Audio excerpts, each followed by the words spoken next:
Hello, I return. This time, in a series that will be known as Milsurp Warriors.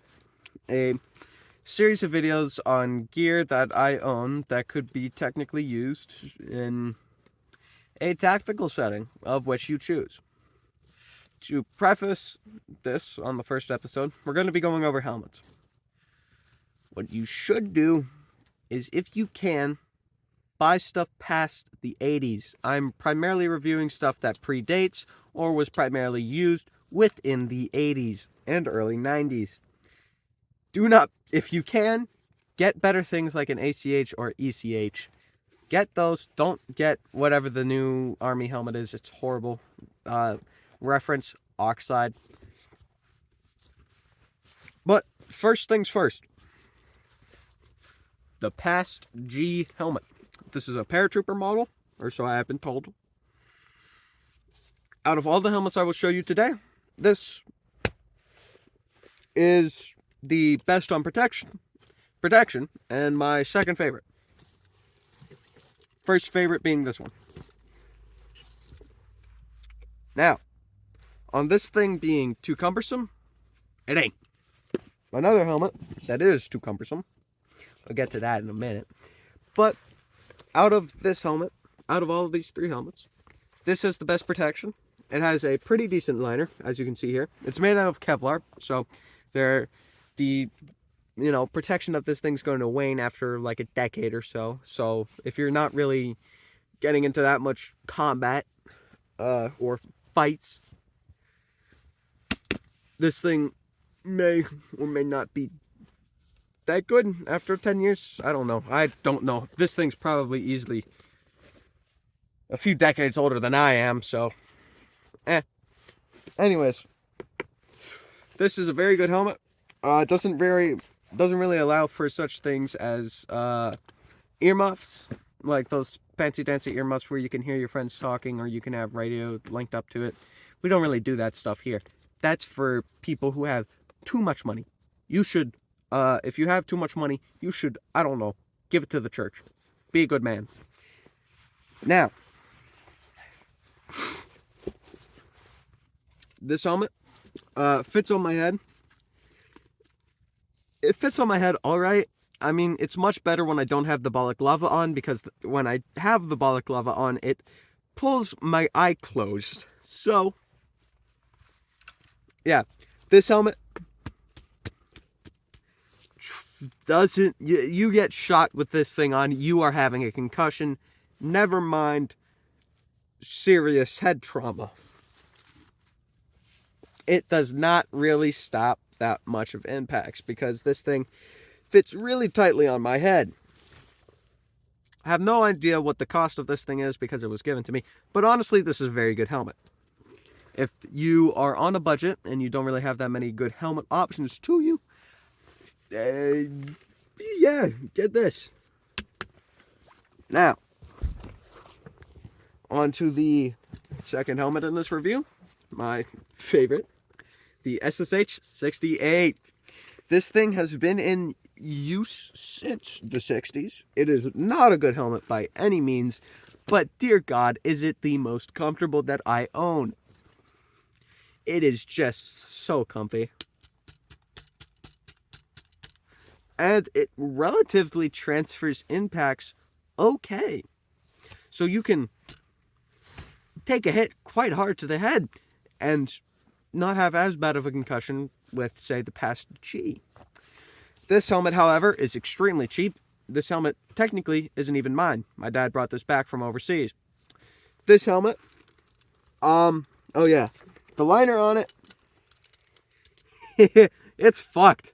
But damn is it fun to use, and damn is it comfy. These helmets will serve you a while. They're steel pot, they are decent quality.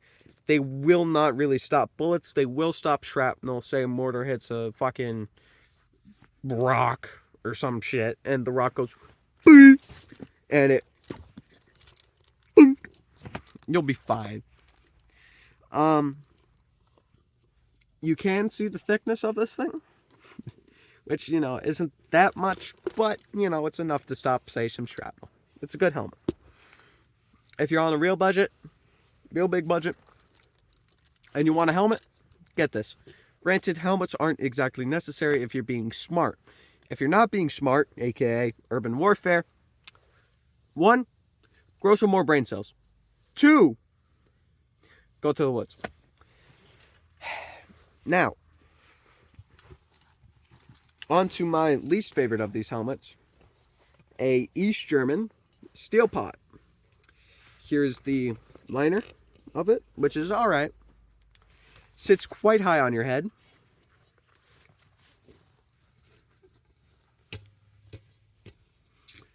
And out of all of these helmets,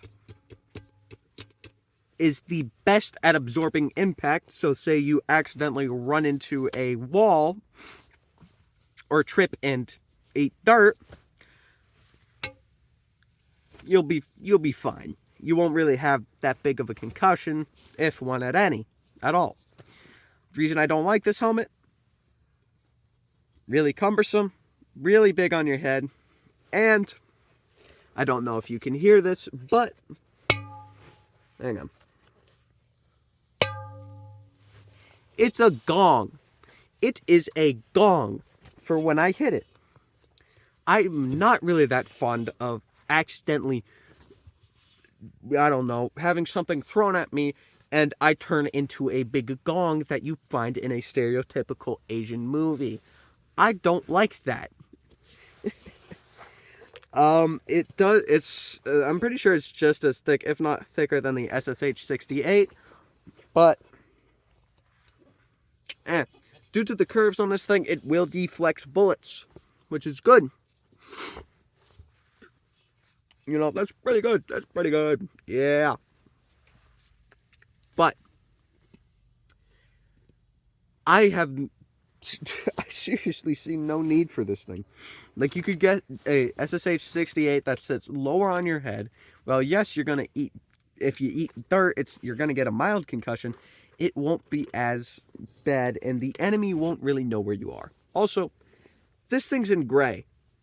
Nothing really blends in with gray. So, I mean, unless you're in, like, post-Soviet Russia during the winter, you know, unless somehow your helmet's just skylining, I guess, and it's raining or something. And onto another thing. This helmet is just horrid for, like, movement. Like, well, the past G, it will sit comfortably on your head. It might move around if you don't have it strapped. And this thing is just supremo with that.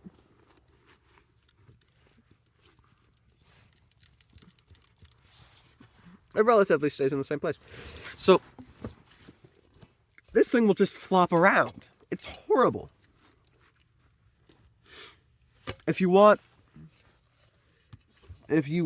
a good surplus helmet, do not get an East German one. An East German one will basically take your money and do absolutely nothing for you. Now on to the somewhat controversial stuff.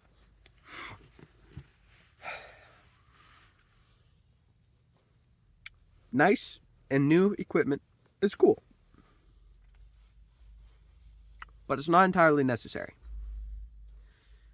You can get good stuff, like good tactical equipment, for cheap. You just got to look in the right places. And you have to do stuff on your own. This also all comes down to getting familiar with your own gear. Out of, like, all the guys I know in the tactical gun space and whatnot, the guys that have a bunch of rifles, a bunch of kits and whatnot, they're not good with any of them. But if you have one kit that you become supremely familiar with and can rock easily, you are 10 times better than any guy with like 20 billion force multipliers. I'll get to the rifle situation in a minute, and I'll get to that later, but I'll get to all other stuff later. But if there's any takeaway from this video, You don't need to buy like a $2,000 precision helmet to be good. If you want to be up to date and up to standard, get an ECH or get one of these. Does better, stops more, and it's just better. Anyways, have a God blessed day. And may you, and whatever time it is, I hope you have a good rest of the day. May God bless you in all your ventures. Goodbye.